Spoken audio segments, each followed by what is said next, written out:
بتائیں میرے پیارے آقا صلی اللہ علیہ وسلم کے پیارے دیوانوں، بلکہ 15 سال بھی نہیں 12 سال تک کی، بعض لوگ 11 سال ہی کہتے ہیں، الگ الگ روایات ہیں، لیکن اللہ اکبر تو لوگ کہتے ہیں خدیجہ یہ بھول گئی ہوگی، یہ بھول گئی ہوگی، یہ بھول گئی ہوگی۔ اللہ نے کہا محبوب کس لیے کہ تو قانون پر چلنے والا بھی ہے، تو شارح بھی ہے اور تو شارع بھی ہے، اس لیے محبوب تو جو ہے جتنے چاہیں نکاح کر لے، اس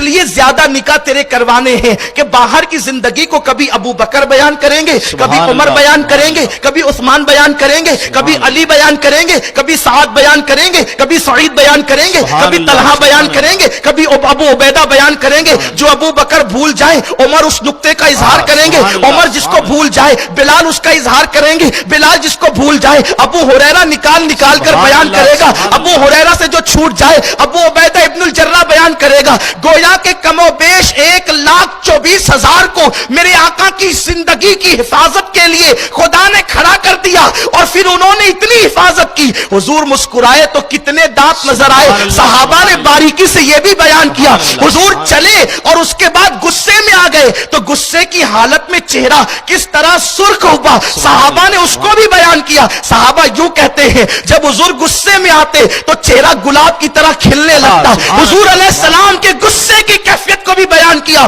حضور علیہ السلام کی رگیں جو پھولتی تھی اس کی کیفیت کو بھی بیان کیا۔ حضور نے کبھی مسکرایا تو دانت نظر نہیں آئے، صحابہ نے اس کو بھی بیان کیا، کبھی داڑھیں نظر آئی اس کو بھی بیان کیا۔ حضور نے مذاق فرمایا، صحابہ نے اس کو بھی بیان کیا۔ حضور کی آنکھوں میں آنسو آئے، صحابہ نے اس کو بھی بیان کیا۔ گویا کہ ایک ایک ادا 1,00,000 کم و بیش 24,000 صحابہ اس پر تعینات کر دیے گئے اور انہوں نے حفاظت کی۔ لیکن اللہ اکبر یہ سب تو باہر کی زندگی بیان کر رہے تھے، اگر ایک ہی خدیجہ ہوتی یا ایک ہی ام سلمہ ہوتی تو بتاؤ حضور کی زندگی گھر کی کیسے باہر آتی؟ تو کوئی بھول جاتی تو کوئی بتاتی۔ میرے اللہ نے کہا حبیب 11 نکاح کر، جس کو خدیجہ بھول جائے گی اس کو ام سلمہ بیان کرے گی، جس کو ام سلمہ بھول جائے گی اس کو سودا بیان کرے گی، جس کو سودا بھول جائے گی اس کو جویریہ بیان کرے گی، جس کو جویریہ بھول جائے گی اس کو